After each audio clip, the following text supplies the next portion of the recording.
hope that the comments I'm about to make will not offend the questioner too much and some people around here.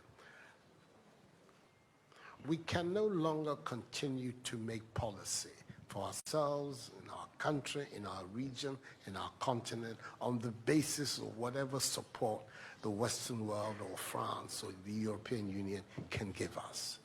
It will not work. It has not worked, and it will not work. Our responsibility is to charter a path which is about how we can develop our nations ourselves. It is not right for a country like Ghana, 60 years after independence, to still have its health and education budgets being financed on the basis of the generosity and charity of European taxpayers. By now, we should be able to finance our basic needs ourselves. And if we are going to look at the next 60 years as a period of transition, a period whereby we can stand on our own feet, our perspective has not to be what the French taxpayer decides to do with whatever surpluses that they have in France. They're welcome. They're appreciated. Whatever interventions that the French taxpayer through their governments make to us are appreciated. We're not going to lick a gift horse in the mouth. But this continent, and with all that has happened, is still today the repository of at least 30% of the most important minerals of the world.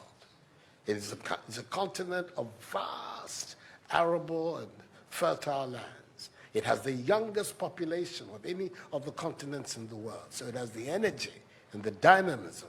We've seen it. These young men who are showing so much resilience and ingenuity in crossing the Sahara, finding ways to go across with rickety boats across the Mediterranean to really, those energies, we want to have those energies working inside our countries. And we're going to have those energies working in our countries if we begin to build systems that tell the young people of our country that their hopes, their opportunity are right here with us. Migration and the movement of people is being presented in a manner which suggests that somehow it's a new phenomenon. There's nothing new about it. It's as old as man, the movement of people. And it has always been linked to the same thing. The failure of where you are to provide you with an opportunity, so you move somewhere else. Those of you who are familiar with 19th century European history would know that the biggest wave of immigration in 19th century Europe, the latter part of it, came from Ireland and from Italy. Waves upon waves, generations of Italians and the Irish people left their countries to seek the American paradise, largely because Ireland was not working, Italy was not working. Today, you don't hear it. Italian young people are in Italy. Irish young people are in Ireland. We want young Africans to stay in Africa. And how are they? And it means that we have to get away from this mindset of dependence. This mindset about what can France do for us. France will do whatever it needs to do for its own sake. And when those coincide with ours, tant mieux, as the French people say.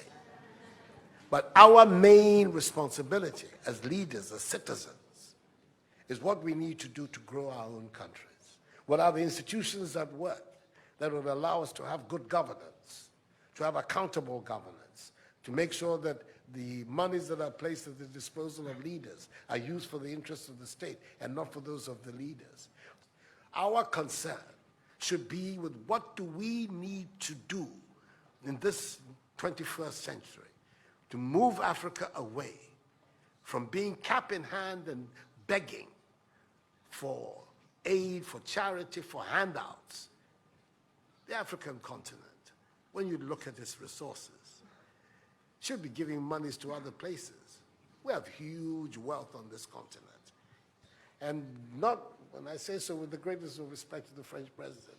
I think that the cooperation of France is something that I am, as you know, a strong friend of France. I am Francophile.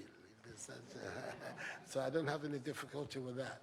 But I'm talking about our own propulsion, what we need to do to get our countries to work so that we can create the conditions that would allow our young people to forego this hazardous effort to get to Europe. They're not going there because they want to. They're going there because they don't believe they have any opportunities in our countries. So that should be our focus. And I believe that with that if we change that mindset of dependence, that mindset which is contingent on aid and charity, we would see that in the decades ahead of us, the full flowering of the African peoples would take place. And that new African personality that was talked about at the time of our independence will become real and imminent in our times. That's what I'm saying. I hope that I'm not upsetting the questioner or even some of my friends who are here. But these are my strongly held beliefs. And that is the reason why I've adopted as the slogan of my presidency, of my period of the Supreme Office of Ghana, that we want to build a Ghana beyond aid. A Ghana which is independent, which is self-sufficient, that is capable of standing on its own feet and building its own life. We can do it if we have the correct mindset to do so. Mr. President, those are my contributions.